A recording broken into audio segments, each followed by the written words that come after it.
حضرت تمیم داری حدیث کے راوی ہیں، اعلیٰ حضرت نے لکھی ہے، فرماتے ہیں جو حضور کی پناہ میں آیا بچ گیا۔ دلیل دیتے ہیں، فرمایا انسان تو انسان، جانور بھی آتے تھے تو بچ جاتے تھے۔ حضرت تمیم داری رضی اللہ تعالیٰ عنہ فرماتے ہیں کہ ہم کھڑے تھے، ایک اونٹ دوڑتا ہوا آیا، نبی کریم صلی اللہ علیہ وسلم کے پہلے اس نے قدموں پہ سجدے کیے۔ صحابہ کہنے لگے حضور ہمیں بھی اجازت دیں، فرمایا وہ تو بے زبان ہے، اسے تو پتہ کوئی نہیں، پیش نظر ہے وہ نو بہار، سجدے کو دل ہے بے قرار، روکیے سر کو روکیے یہی تو امتحان ہے۔ فرمایا اسے کیا پتا، تم تو مکلف ہو شریعت کے، تمہیں اجازت نہیں ہے۔ اور اعلیٰ حضرت نے 2 ٹوک لکھا ہے، فرمایا سوائے خدا کے کسی کو تعظیمی سجدہ بھی حرام ہے، یہ نوٹ کر لیں میری بات۔ اور اعلیٰ حضرت نے فتاوی رضویہ میں لکھا ہے کسی قبر پہ جاؤ تو 4 ہاتھ دور کھڑے رہو، اللہ کرے آپ کو سمجھ آئے، کتنے ہاتھ؟ 4 ہاتھ دور کھڑے رہو، سورۃ فاتحہ پڑھو، درود شریف پڑھو، جس قبر پہ گئے ہو ان کی روح کو اصال ثواب کر، ان کے وسیلے سے دعا مانگو۔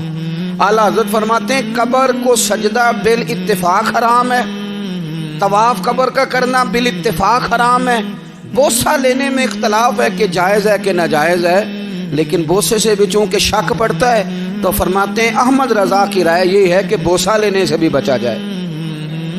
وہ آ گیا تو اس سے اگلی باتیں کرتا ہے، بس خاموش رہ، باادب رہ اور پیچھے رہ۔